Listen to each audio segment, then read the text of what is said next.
கிளாமரை base பண்ணி தான் வராங்க அப்படின்னு சொன்னீங்க. எதை பேஸ் பண்ணி சொன்னீங்க, யாரை சொன்னீங்க? இங்கே வரது பார்த்தீங்கன்னா அந்த காலத்தில் நாங்கள் செலக்ட் பண்ணி வந்தோம். அதாவது தேவியானி, நான், சிவலக்ஷ்மி, நாங்கள் எல்லாமே ஒரு ஜானரில் வந்தோம். ஓகேங்களா? பட் இப்போ ஜானரே பார்த்தீங்கன்னா கிளாமர் பேஸாக தாங்க இருக்குங்க. முக்கால்வாசி நீங்கள் பார்த்தீங்கன்னா majority of the heroines iconic are very very few people we can say that they're not. தவிர்த்து எல்லாம் நீங்கள் பார்த்தீங்கன்னா ஒரு படத்தில் நல்லா ஹோமியாக வருவாங்க, அடுத்த படத்தில் இமீடியட் கிளாமர் வந்துடுறாங்க. அந்த சேம் ஜானர் இப்போ சிவலக்ஷ்மி, நம்ம தேவியானி, இப்போ நாங்கள் பண்ண மாதிரி அதே மாதிரி ஹோம்லியாகவே போகிற ஹீரோயின்ஸ் யாருமே கிடையாது. ஃப்ராங்காகவே சொல்ல போனோம். எல்லாம் நீங்கள் பார்த்தீங்கன்னா இன்றைக்கி ஒரு ஹோம்லி, அடுத்தது பார்த்து ஜஸ்ட் ஆப்போசிட்டாக கிளாமர் பண்ணுறாங்க. இப்போ கிளாமரில் தான் போட்டி போடுறாங்க. அது அழகி போட்டி தான் நடக்குதே தவிர நடிப்பில் போட்டி நடக்கல. ஃப்ராங்காக தமிழ் படங்கள்லாம் வந்து பார்த்தீங்க அப்படின்னா தமிழ் நடிகைகளை வந்து நடிச்சிருக்காங்க. அது மாதிரி ஒரு தட்ஸ் வெரி ட்ரூன்னு. உண்மையிலே நாங்களாம் தமிழ் நடிகைகள், நாங்களாம் எத்தனையோ படங்கள் எங்களை புக் பண்ணியிருக்கலாம். பட் மலையாளத்தார் தான் எங்களுக்கு புக் பண்ணியிருக்காங்க. அங்கேருந்து எங்களுக்கு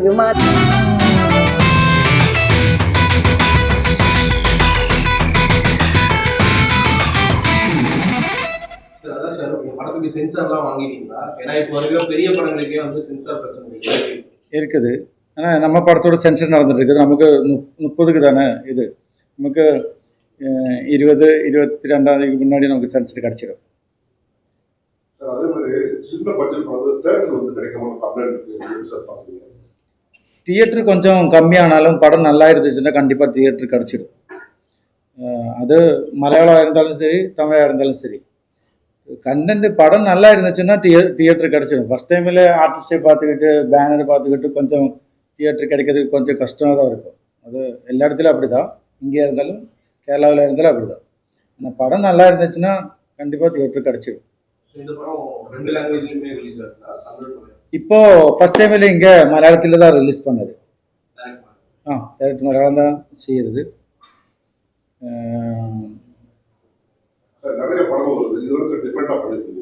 ஆமாம், இந்த படம் ஒரு ஆக்ஷன் த்ரில்லர் மூவி அப்படி தான் இருக்குது. ஆனாலும் இந்த படத்துக்குள்ளே கொஞ்சம் ஹாரர் போன காலத்திலேருந்து நிறைய விஷயத்தை சொல்கிறது. ரெகுரம்னா சும்மா ஒரு கேரக்டர் நேம் மட்டும் இல்லை.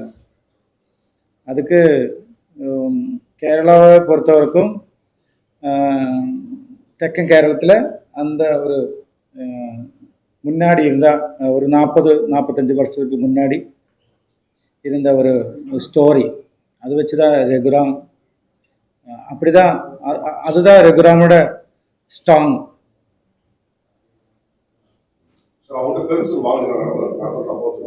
யாரு? ஆமாம், பர்மிஷன்லாம் வாங்கியிருக்கேன்.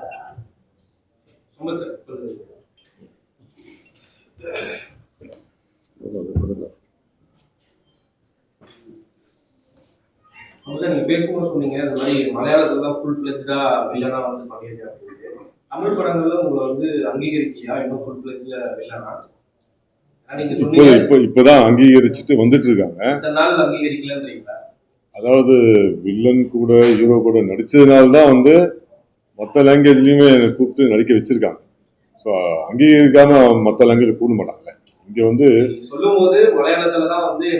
மலையாளத்தை தான் நான் சொல்லல. மலையாளத்துல இருந்து இங்க நம்ம சின்ன சின்ன ரோல்ல பண்ணியிருந்தாலும் அங்கிருந்து கூப்பிட்டு பிக்கப் பண்ணி அங்க பிக் பண்றாங்களே, செலக்ட் பண்றாங்க இல்லையா. ஸோ இந்த மாதிரி ஸ்டார்ஸ் கூட நடிச்சவங்களையும் அடையாளம் கண்டு கூப்பிட்டு அங்கே நடிக்க வைக்கிறாங்க மெயின் வில்லனா. அதை பார்த்துட்டு இப்போ இங்கேயும் இப்போ மெயின் வில்லனா இப்போ நிறைய படங்களை பண்ணிட்டு தான் இருக்கு. பட் ஃபர்ஸ்ட் எங்கேருந்து செலக்ட் பண்றாங்கன்னும் போது அது மலையாளத்திலிருந்து கூப்பிடுறாங்க. ஸோ என்னை மட்டும் இல்லை, என்னை மாதிரி நிறைய நடிகர்கள் வந்து இங்கேருந்து கூட்டின்னு போய் பெரிய பெரிய படங்களை மெயின் வில்லனாலும் நடிக்க வச்சிருக்காங்க, நடிக்க வைக்கும் கூப்பிட்டு தான் இருக்காங்க. அதனால இங்க பண்ணலன்னு இல்லை, இப்போ அதை பார்த்துட்டு இப்போ இங்கேயும் கொடுக்க ஆரம்பிச்சிருக்காங்க. அதுவே ஒரு பெரிய ஸ்டார்ஸ் படத்துல பண்ணணும்னு ஒரு முயற்சி பண்றோம் இல்லையா, அது மாதிரி நடந்ததுன்னா இன்னும் சந்தோஷமா. நிறைய புதுமுகங்கள் நடிக்கிற படங்களை மெயின் இப்போ கொடுத்துட்டு இருக்காங்க தமிழ்ல. இப்போ அதுவே வந்து இன்னும் பெரிய ஸ்டார்ஸ் படத்துல கொடுத்தாங்கன்னா இன்னும் சிறப்பாக பண்ண முடியுன்ற கான்செப்ட் இருக்கு. அது இப்போ கிடைச்சிட்டு இருக்கு, ஒன்றை ஒன்றும் பண்ணுவேன். அரசியல் போயிட்டா இப்போ ஒரு படம் வந்து நாளைக்கு வருமா வரமா டவுட்ல இருக்கு. நீங்க ஒரு நண்பரை கூட பாக்குறீங்க. உண்மையிலே எனக்கு வருமா வராதான்ற டவுட்டு இல்லை. இப்போ காலையில் நான் வரும்போது கேள்விப்பட்டேன், கண்டிப்பாக வரலன்னு தான் கேள்விப்பட்டேன். உண்மையிலே மனசை பாதிக்க தான் செய்யுது. ஏன்னா அப்போ விஜய் சார் மட்டும் இல்லை, எந்த படமுமே வந்து செலவு பண்ணி கஷ்டப்பட்டு எடுக்கிறாங்க. அது சொன்ன தேதியில் ரிலீஸ் ஆனால் எல்லாருக்குமே பயனுள்ளதாக இருக்கும். அது வரலங்கிற போது மனசுக்கு கொஞ்சம் வருத்தமாக இருக்கும். சின்ன படங்களுக்கு வந்து அது நடிக்கிற ஆர்டிஸ்ட் தான் வந்து பெரிய ப்ரொமோஷனா இருக்கும். இந்த படத்துல வந்து பெரிய ஆர்டிஸ்ட்னு பாத்தீங்க அப்படின்னா ராதாரவி சார் இருக்காரு. இந்த மாதிரி சின்ன சின்ன ப்ரொமோஷன்ஸ்க்கு ஏன் வரல, கூப்பிடலையா, எதனால, என்ன காரணம்? இல்லை, ஆக்சுவலாக வந்து எல்லாருமே ப்ரொடக்ஷனில் கண்டிப்பாக கூப்பிடுவாங்க. என்னையும் கூப்பிட்டாங்க. நான் கூடும்போது நான் சொன்னேன், 7ஆம் தேதியிலேருந்து நான் வேறு கம்பெனிக்கு டேட் கொடுத்துருக்கேன் மேடம், என்னால் வர முடியுமான்னு தெரியல. ஒருவேளை டேட்டு ஷூட்டிங் ஏதாவது போஸ்ட்போன் ஆயிடுச்சு அப்படின்னா நான் கண்டிப்பாக வரேன், 100% ஷூராக வரேன்னு தான் சொன்னேன். ஸோ எல்லா நடிகர்களுக்குமே அந்த ப்ராப்ளம் இருக்க தான் செய்யுது. ஆக்சுவலாக என் ஷூட்டிங் போஸ்ட்போன் ஆயிடுச்சு பொங்கலுக்கு அப்புறம், அதனால தான் இங்கே வர முடிஞ்சுது. ஒருவேளை நான் இன்னைக்கு இங்கே வரதில்லைன்னா என்னையும் அப்படி தான் சொல்லியிருப்பாங்க. பட்டு இது வந்து எல்லாருமே வேணும்னே பண்ணுறது இல்லை. வரணும். வந்து முன்னாடியே வந்து ஒரு 10 நாளைக்கு முன்னாடி சொல்லி தான் வைக்கிறாங்க. இப்போ எனக்கெல்லாம் வந்து 1 மாதம் முன்னாடி கொடுத்துட்டு நல்ல விஷயமா கெட்ட விஷயமா தெரியல, பட் போஸ்ட்போன் ஆயிடுச்சு. நான் வந்திருக்கேன். ஒருவேளை மற்ற நடிகர்களுக்கும் இந்த மாதிரி டேட் ப்ராப்ளம் இருந்தனால வராமல் இருக்கு. இது வந்து யதார்த்தமாக நடக்கிறது தான் அப்படின்னு நான் நினைக்கிறேன். யார் ஒருத்தருமே வரணும் தான் நினைப்பாங்க. 2 பெரிய படங்கள் இந்த மாசம் ரிலீஸ் ஆகிடும். நீங்க ஹீரோ பண்றதுனால சிவகார்த்திகேயனுக்கும் விஜய்க்கு போட்டியா உங்க படத்தை ரிலீஸ் பண்ணிருக்காங்க? அதெல்லாம் கிடையாது. நம்ம இப்போதான் இப்படி வாழ்ந்துட்டு இருக்கோம். நீங்க எங்கேயோ போய் மேலே போயிருக்கிறீங்க. அதெல்லாம் கிடையாது. அந்த மாதிரிலாம் கிடையாது. போட்டியெல்லாம் ஒன்றுமே கிடையாது. எங்க படம் ஜெயிச்சா போதும், சந்தோஷப்படுவோம். உங்களுக்கு 2 கேள்வி வாங்க. நான் எதிர்க்கிறேன்.